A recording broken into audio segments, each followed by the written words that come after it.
Ginaaghat ko kamo nga magkauro sa kita pamati ini nga programa Pamalandong. Usa ka programa nga nagpupukaw nga nagaaghat haaton han pagpamalandong han mga pulong han Dios. Mga pulong nga naghahatag haaton hin kinabuhi ngan paglaom.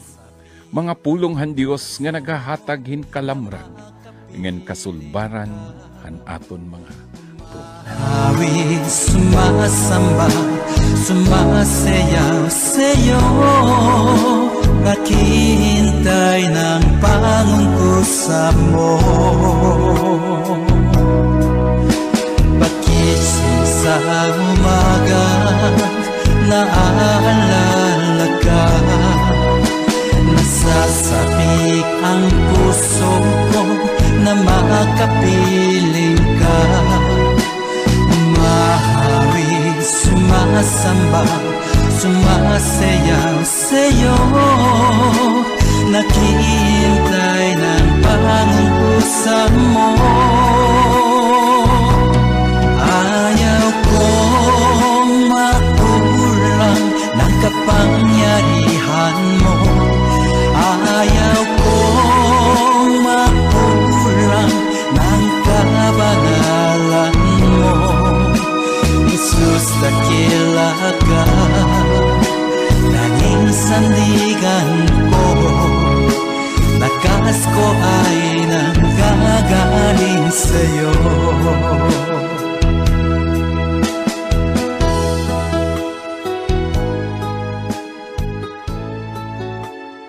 Maupay nga aga mga kasangkayan, salamat ang Diyos.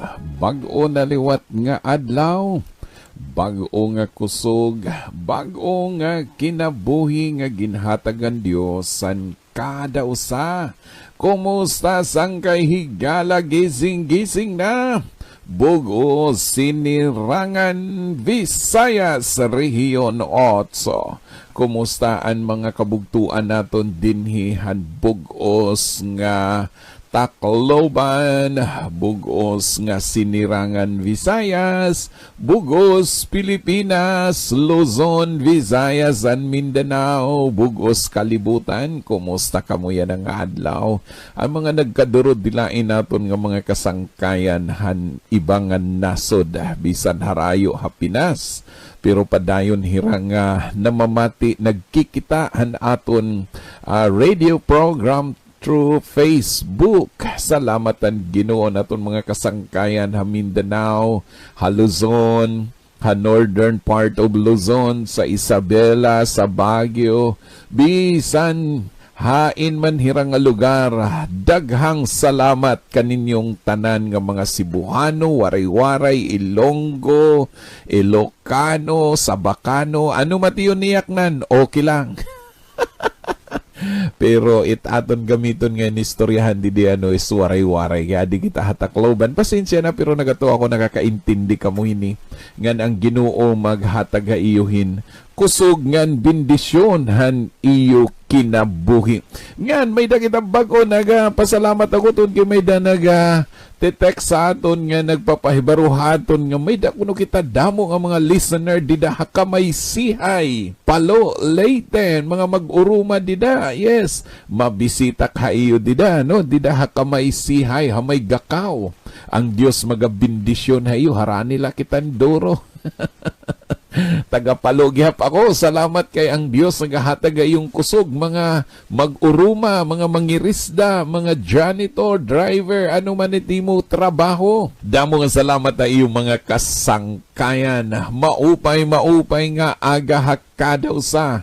Ngan salamat ang ginuton kay usa naliwat ka adlaw nga mainusuwagon, usa ka adlaw nga mabinungahon, usa ka adlaw nga punuhan grasyahan Dios kay kaupod naton pirmi ang Ginoo. Bisan ano pa tato na eksperyensyahan kakurian mga pag-antos problema. May Dios nga nagahatag-haton hinkusog ngan paglaom hakinabuhi. Hinumdumigod sangkay diri kita pabayaan ang Ginoo. May mga panahon man nga nagdududa kita, diri kita nagkaadahin makusog nga pagtug, pagsari gaiya, pero ang Ginoo nagapabilin. Ngan gusto niya nga makilala pa nimo hiyahin, unguray good ngan makilala mo pa hiya nga personalhan iya kinabuhi. Saan kay bugdo doon mga kadausa nga namamati nga naga-birthday yan ang adlaw, kumusta ka mo, happy birthday. At doon mga naga-celebrate an ira anniversary or ano man na niyo gina-celebrate yan ang aga. Yes, congratulations. And yan ang tanan nga naga-birthday ba talaga stigulang manurano ni mo kahimtang yan na happy birthday hay mo. Ngayon, congratulations an imo kinabuhi. Yan ang agasangkay atong padayunon natong ginadman ano ang mga prinsipyo ha kinabuhi. Pagka maupay damo nato naton ginadman nga mga prinsipyo dinihan librohan na darahunon or Proverbs.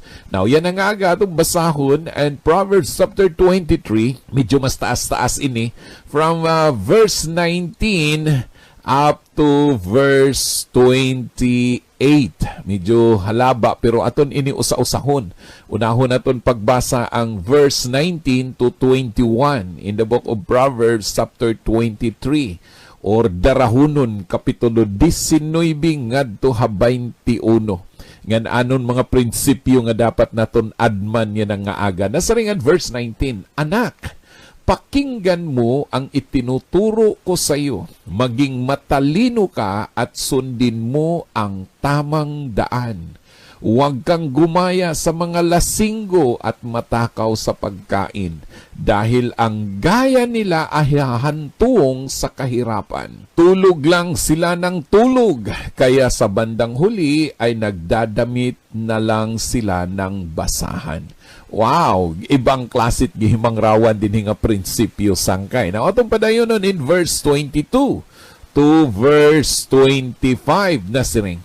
Makinig ka sa iyong mga magulang sapagkat kung hindi dahil sa kanila, hindi ka naisilang sa mundong ito. Huwag mo silang hahamakin kapag sila ay matanda na. Pagsikapan mong mapasaiyo ang katotohanan, karunungan, magandang pag-uugali at pag-unawa.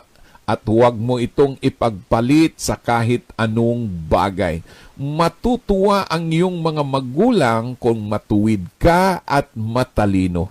Ikaligaya nila na sila ang naging iyong ama at ina. Wow, pagka maupay. Sunod nga mga panahon nato ini basahon, usa-usahon. May dapat din niya verse 26 to 28 ato na pamalandungan noron niyan. Pero usa-usahon tayo ni. Ano mga prinsipyo nga gintutdo din Obey your parents. Okay? Sugtaan imo kag anak. O pagka maupay ni nga prinsipyo, ano kaya nung gin-apil ini din yan, prinsipyo ha kinabuhi. Tungod kay kita nga tanan, umagi nga may da kag anak. Kung ikaw yan na, kag anak ka na, pero hadto may kag anak ka.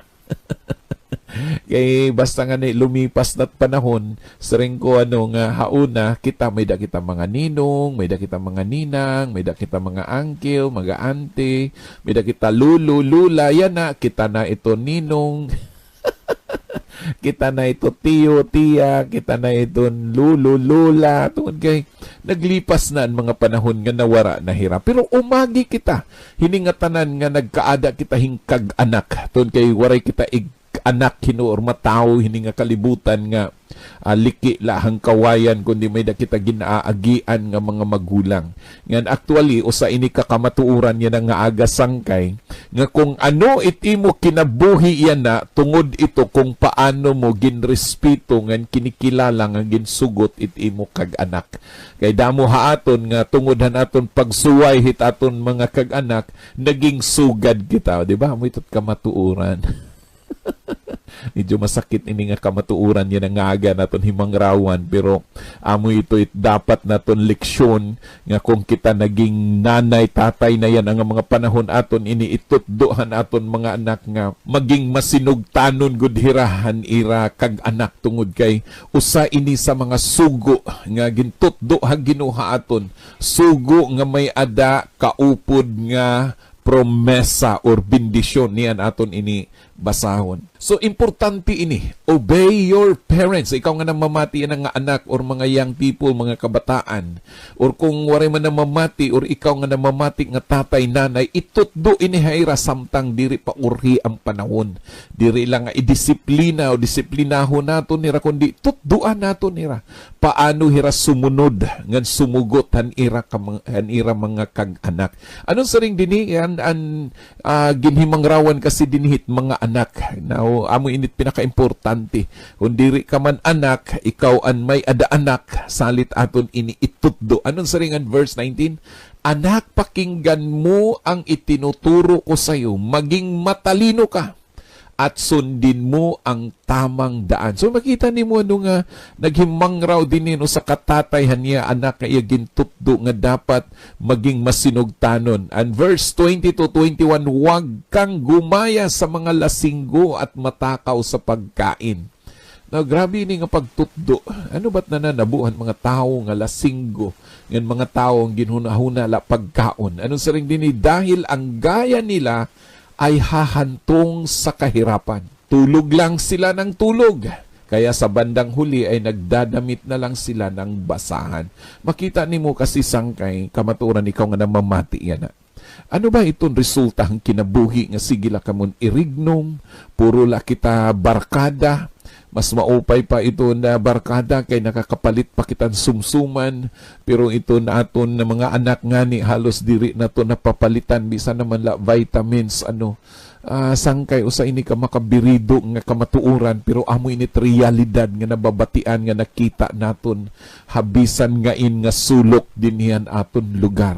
Salit may diri pa urhi ang panahon, may panahon pa nga pwede kita magbag-o. Ngan amo ini ang prinsipyo nga sugto naton aton mga kag-anak.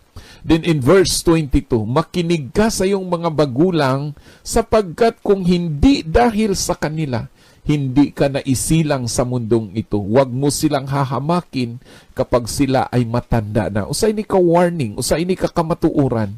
Tun kay damon mga anak nga bantog na laki na kapag eskwela, anira mga kag-anak taon kay waray grado, bisan ano nalat igyakan, hagi. Ay kamo pag tutdui kay mas makarit pa kaiyo. Tinod dito, makarit kamuhan kaaram or hibaro, pero han experience diri niyo mababaydan, nga diri niyo malulupigan itiyo kag anak, tungod kay hira mas lagas sining nga kinabuhi, nga dapat niyo hira respituhon, kilalhon, tahuron, kay hira itong tinikangan ng iyo kinabuhi. Ang himuon lugod naton, in verse 23 na siring, pagsikapan mong mapasa iyo ang katotohanan, karunungan, magandang pag-uugali at pag-uunawa. Kita nga bilang usang nga anak, dapat amoy niton hinyapon, ngan paningkamutan, nga maangko naton ang kamatuuran, ang kinabuhi, nga maupay nga pamatasan, ngan pag-intindi.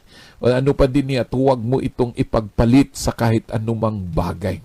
Mas mahalaga inisangkay. Then verse 25, anong manabu? Matutuwa ang iyong mga magulang kung matuwid ka at matalino. Ikaligaya nila na sila naging iyong ama at ina. Now, kita mo bang mga bagay nga panahon, ikaw nga namamati yan ang nga aga sangkay. Proud ba ni mo nanay, ni mo tatay, ni mo kinabuhi nga naging anak kanira? Or siguro masaring, hagi, nga damo kita nababatian nga nasaring nga, agoy, nagbasol gud ako, kaya ano nga ikaw pat naging anak ko. May daliwat anak nga nasaring, nagbasol liwat ako, nga ikaw naging nanay, tatay ko.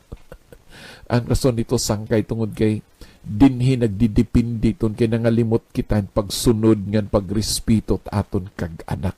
Now anon sa ringan verse 26 aton inipadayon to 28. Anak, makinig kang mabuti sa akin at tularan mo ang aking pamumuhay, sapagkat ang babaeng bayaran ay makapagpahamak sa iyo katulad ng malalim na makitid na hukay, para siyang tulisan nag-aabang ng mga biktima at siya ang dahilan sa pagtataksil ng maraming lalaki sa kanilang mga asawa. Na usay ni kapag waydo nga usa ka anak nga imo makita dinhi nga may da talagang kamatuuran siguro realidad amo inin usa ka advice usa ka tatay o usa ka kag-anak ang pagpilihin maupay han imo kinabuhi. Ang karigsigon din ni sangkay nga ang mga waydong hanimo kag anak paran imo kaupayan. Nga kung imo ini pamatian, magmainusuwagon ngan maging maupay imo kinabuhi. Tungod kay permi ko ini ginyakan dinhi, wari pa ako kumitan usa ka anak nga suwailan niya nanay nga nagmainusuwagon, malipayon nga naging maupay kinabuhi. Siguro masaling ka din, maupay man ako, bisang naglayas ako, nagrebelde ako, tungod kay nag-usuwag man, may daman ako kwarta. Yes, may kwarta ka. Pero ang pakian na malipayong ka ba? May da ka ba kamurayaw? May da ba kinabuhi ni mo nga malipayon ka o pudit mo pamilya? Tuon kay kung nagmalipayon ka lang nga nag-uusaan dirito ungod nga kalipay. Tuon kay ungod nga kalipay ka upod mo imo kag anak nga nabugos ni mo nga pamilya, murayaw ka mo punoing gugma ngan ang grasya ngan presensya hang Ginoo asyat nagahadi. Amoy niyan sugo dinhi in the book of Ephesians chapter 6 verse 1 to 4. Nasaring dinhi Episo kapitulo 6 bersikulo 1 ngadto 4 na ring. Mga anak, sundin ninyo ang mga magulang ninyo dahil ito ang nararapat gawin bilang mga mananampalataya sa Panginoon. Now, saan kay bugto kung ikaw nagasugot ang Ginoo, waray ko magsapayan kung diri nimo kinikilala ang Ginoo ton kay diri ka angayan nga waray ka hini nga kinabuhi ang pagrespeto. Pero kung ikaw may da kinikilala nga Dios sa nimo kinabuhi, nagasugot ka ang pulong ang Ginoo, sugta ngan respetuha ngan tahura imo kag anak. Then in verse 2, igalang nyo ang inyong ama't ina. Ito ang unang utos na may kasamang pangako. Kaya nga dapat naton hira igalang, tahuron, respetuhon, ngan kilalhon, tungod kay in verse 3 na saring, at ito ang pangako, giginhawa ka at hahaba ang buhay mo rito sa lupa. Now, makita ni mo itong pulong nga giginhawa. Ang karigsigon sang kay diri lang magmainusuwagon ka materially, kung diri ada haimo ang gugma, ada ang kamurayaw, ada ang kalipay, ngan panag-urusa, han kinabuhi. Ngan ang Dios magpapausuwag han imo kinabuhi. Sang kay bugdo, kumusta kaya nga aga? Kumusta nimo mga anak? Siguro ikaw usa ka tatay nga namamati. Usa ini ka bagay nga dapat naton itdutduhan aton mga anak. Nga hira kumilalangan sumunod ini nga prinsipyo dapat maangko naton ang kada usa. Obey your parents. Siguro ikaw bisan tatay ka na, nanay ka na yan, pero may da ka pa tatay liwat, may da ka pa nanay. Then respetuhay ra, sugday ra, tahura hira, higugma hira. Kung kinahanglan nga mabuligan pa niyo, buligi hira. Tun kay amoy ni ang panahon nga dapat naton ipakita ang pagbulusan iragimbuhatan aton kinabuhi tub-tub hini nga mga panahon. Magkadiano man bisan siguro may mga kag-anak nga diri maupay anira pagtrato hanira mga anak, tas ikaw nga anak yan ang mamati, puno kay pagdumot kasina ni mo nanay ni mo tatay tun gipabayaan ka. Pero sangkay bugto bisan magkatidiano, nanay ngan tatay mula gihapon hira. Nagkinahanglan hiran imo gugma, nagkinahanglan hiran imo pasaylo. Ngan kun ikaw kumilalahang Ginoo, tikang hini nga mga adlaw, ang Dios magabindisyonan imo kinabuhi. Diri ko maaram kung ano pinagdaanan nimo. Siguro may mga anak nga punuhin galit o puot, may da pagdumutan nira kag anak ton kay gipabayan nira gudti pa hira. Pero sangkay ikaw nga namamati yan na ipaubaya mo di daha Ginoo, mag-release kain pasaylo, ngan higugma ahira, ngan tahura hira, kilala hira nga imo kag anak, ngan ang Dios magabindisyonan imo kinabuhi. Damon mga pamilya nga ruba, damon mga anak nga nasaktan, damo liwat nga nanay, tatay nga tumuro itluha, tungodhan pagdadamdam, tun kay gipabayan liwat hira. Tungod kay daggo na hirangan, waray na hirap panahon, pero sangkay usa ini ka prinsipyo nga gintutduan Dios yan nga aga, hakada usaha aton nga gikinahanglan naton kilalhon, respetuhon, tahuron an aton kag anak, tungod kay ang Ginoo andam pagbindisyonan aton kinabuhi kun aton ini pagahimuon sangkay. Wala imposible ha Ginoo. Bisan ano man mo pinagdaanan niya na nakakita ang Dios sa nimo mga pag-antos. Ini nga prinsipyo kun diri man nini nato nakita hauna. Pero yan ang mga panahon ang Dios nakighimang raw haton, pinaagi hini nga pagpamalandong, pinaagi hini nga mga pulong, basi madaop kita ha Ginoo nga magtitikang kitan usa ka kinabuhi nga may da paglaom ngan upod ang gugma ngan grasya ha Dios. Bago ako magpadayon sangkay, may daw sa kaawit parahay yan ang aga. Dahan-dahan ang aking paghakbang, nagbabalik muli sa tahanan. Ako kaya'y tanggapin, o aking Ama, sa aking pagdating. Nagsisisi na sa aking ginawa, sinuway ko ang iyong kagustuhan. Umalis ng bigla, sinunod ang mundo hanggang maghirap ako. Ama, ako'y patawarin mo, pagkat nagkamali ako. Ako'y gawing alipin mo, yan ang dapat sa tulad ko.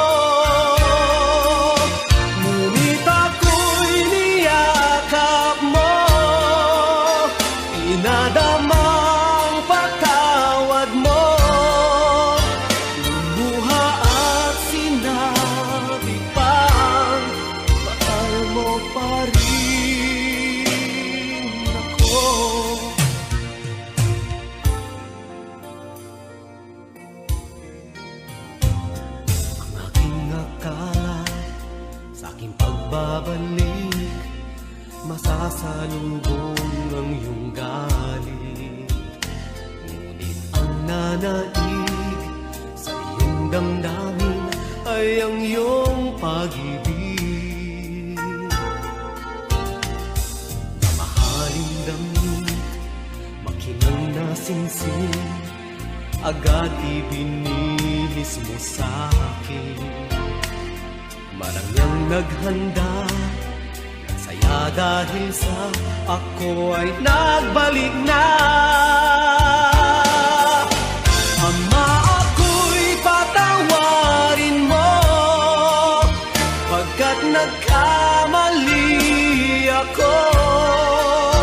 Ako'y gawing alipin mo, yan ang dapat sa tulad ko.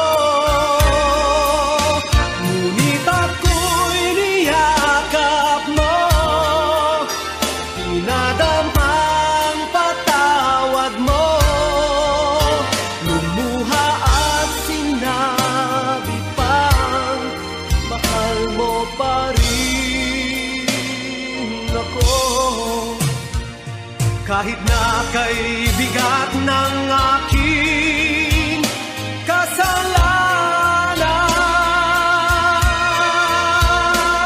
ay higit ang iyong pag-ibig at kapatawaran.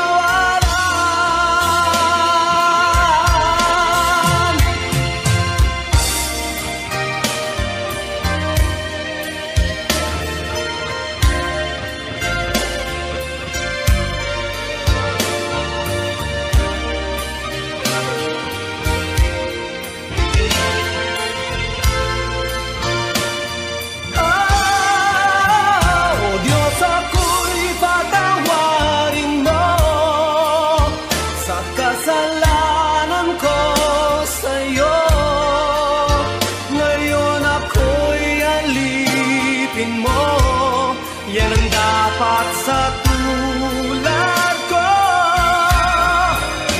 ngunit ako'y niyakap mo, pinadamang patawad mo, lumuha at sinabi pa, anak mo pa rin ako.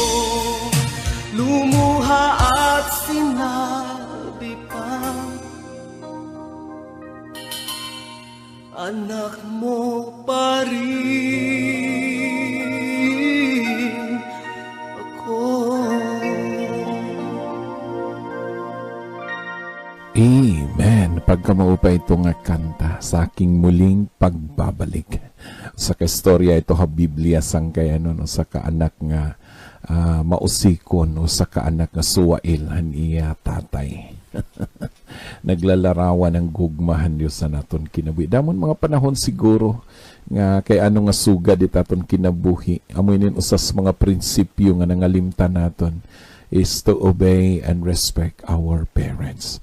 At di da nga masinugtanon lagi taton kag anak maging maupay gud itaton kinabuhi. Ako waray gud ako kumita nga usa ka pamilya nga an anak naging suwail, although umabot man ang panahon nga nagbasol, waray gud suwail nga anak nga nagming mainusuwagon or naging maupay.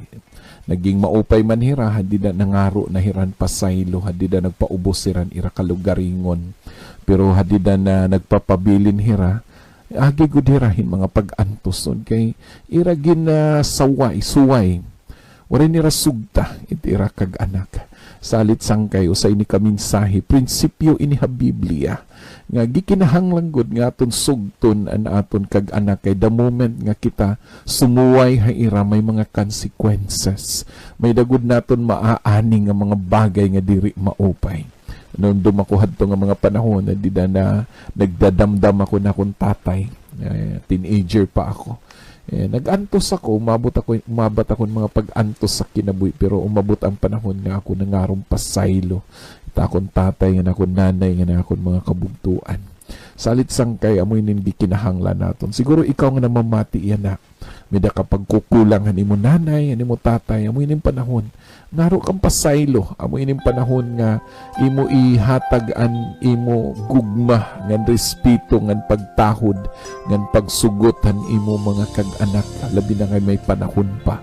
Ayaw hultang waray na panahon nga nahigda na nimo nanay o nimo tatay nga diri na hira makakabati. Asya pat imo pag-release nimo gugma ngan pasaylo.